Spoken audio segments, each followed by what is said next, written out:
Maybe you wondered who are the best paid footballers in the world in 2024? Maybe not, I can't know that. What I know, however, is who the top 7 highest paid players in the world this year, so I want to share that info with you. With that being said, let's start with the number 7. Mohamed Salah has been Liverpool's best player for the last 7 seasons without a doubt. Even though he came to the Merseyside club as a relatively unknown player, he made a name for himself in no time. In his first season in Premier League, he managed to score 32 goals and get 10 assists in 36 games, winning the Golden Boot. He is 31 right now, but he aged like fine wine. The Egyptian helped Liverpool become one of the best teams in the world, and that's why the club rewarded him with a huge salary. In total income, his on-field earnings rise up to $35 million, which is simply crazy. He is doing good off-field too, as he earns at least $18 million from endorsement deals. There were talks in the summer that he will go to the Saudi League, but earning this salary whilst playing for one of the most beautiful clubs in the world, it's hard to think he will leave anytime soon.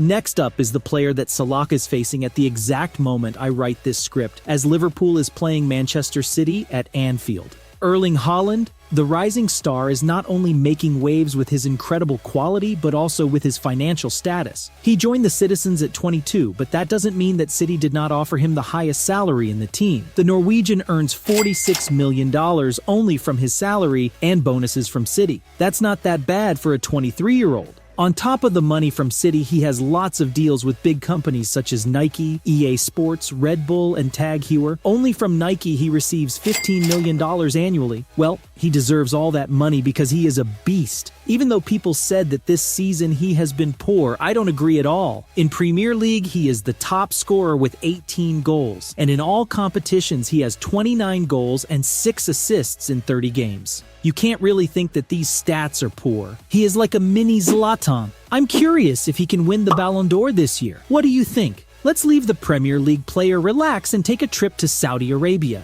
In 5th place is the Real Madrid legend, not Cristiano Ronaldo, but Karim Benzema. The Frenchman that helped Real Madrid fans forget about CR7 wanted a break from the spotlight and decided to join Al Ittihad this summer, even though he said that he accepted their offer because he thinks that Saudi League will be the best league in the world in a couple of years. I don't bite this crap. I mean, okay, their league is developing a lot, but not because players from Europe trust the process. It's because they literally act like money grows on trees. His move to Al Ittihad made him occupy the 5th place as this top with earnings of more than $100 million. On field, he earns exactly $100 million and off-field $6 million, which means that he makes at least $106 million. But yeah, he went there because he trusts the process. Despite the fact that he earns a fortune, his trip to Asia is not that good in my opinion. I mean, yeah, he scored 9 goals and got 6 assists in 17 games. But he was left out from the squad for a couple of games because he had some altercations with the Sheikhs. After assisting the winning goal against Al Wahda, he has been out for the following 3 games, and not because he picked up an injury. It's interesting to see if he will stay in Saudi next year, or if he will come back to Europe. Before I reveal the next player, I want to ask you something. 97.7% of you are not subscribed to the channel. So let's lower that number, and if you help me get to 3,000 subscribers by the end of this month, I have something very special prepared for you. Okay. Now that you press the subscribe button, I can tell you who the player in 4th is. Kylian Mbappe is the face of PSG for more than 5 years now. His electric speed and almost perfect shot made him one of the best players in the world.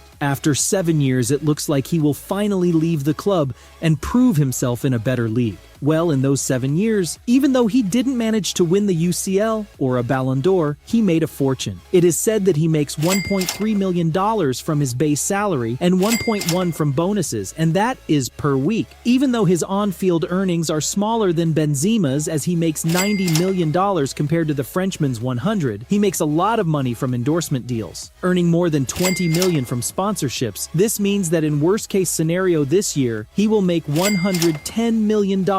People are arguing about who is better between Haaland and Mbappe, and even though it is a tight battle, he clearly wins this battle. By the way, because I mentioned that, who do you think is better? Haaland or Mbappe? Let me know in the comments. The first podium place is occupied by Mbappe's ex-teammate, the trickster Neymar Jr. Everybody thought that between him, Ronaldo, and Messi, he will be the first player to leave Europe in search of gold, but he was actually the last one, and this thing still shocks me. When Al Hilal called his agent, he instantly told PSG he will leave, which is understandable. His base salary is smaller than Mbappe's or Benzema's, earning 80 million, but because he was top 3 best players from the last decade, he has some hefty sponsorships. He has deals with Puma, Panasonic, Volkswagen, Unilever, and Santander, among many others. Okay, hear me out. If you think his move to Saudi was stupid, I am sure you want to hear why I don't agree with this. Al Hilal offered him 24/7 assistance, a helicopter, an impressive villa, 3 luxury cars, some performance bonuses, and probably the craziest thing you will ever hear: $80,000 for every game the team wins, no matter if he plays or not.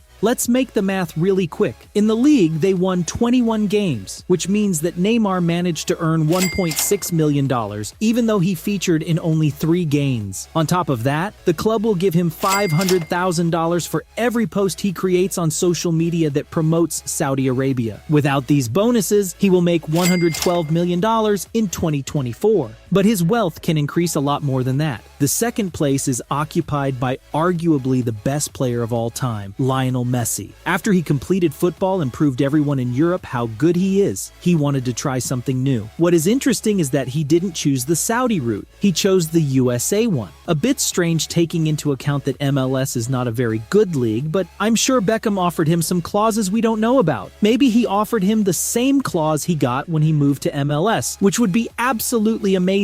His salary is not impressive, only $65 million per year, but his sponsorships made him occupy this place. Actually, he is the only player from this list that makes more money off-field than on-field. He has deals with MasterCard, Pepsi, Saudi Arabia Tourism, Gatorade. But the most lucrative deal for him is the one with Adidas, a deal that gets him $20 million per year. Well, it's understandable why they gave him such a big salary. After all, him and Ronaldo are the face of football right now. His off-field earnings rise up to $70 million, which means that with $135 million in earnings, he occupies the second place. I know you want to see the player in first place, but I can't get over the fact that Beckham is bringing prime Barcelona player to MLS. To see Messi, Busquets, Alba, and Suarez play together again is like a dream. Okay, let's move on. Now, I don't want to keep you in suspense for the player in the first place because we all know who he is. Cristiano Ronaldo continues to dominate football in the financial area. His move to Al Nassr has amplified his earning potential, making him the undisputed leader of this hierarchy. His move to Saudi was very questionable because this league was ranked below Brazil's second, but after we learned about his salary, it all made sense. His on-field salary are you ready? $200 million.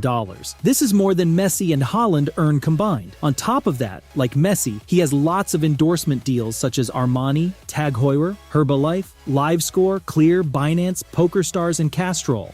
On top of that, he also managed to create his own brand and businesses. Ronaldo created CR7, which sells underwear, which I can confirm is very comfortable, other clothes, and home products. From his deals, he makes $60 million, which added up means that he will make $260 million in 2024. Even though his move to Al Nassr was strange, it looks like a really good one now. His presence there made several players from Europe move to Asia, which is pretty amazing. This concludes our video for today. If you enjoyed it, leave a like and subscribe. And if you want to know how this top changed compared to last year, click on this video.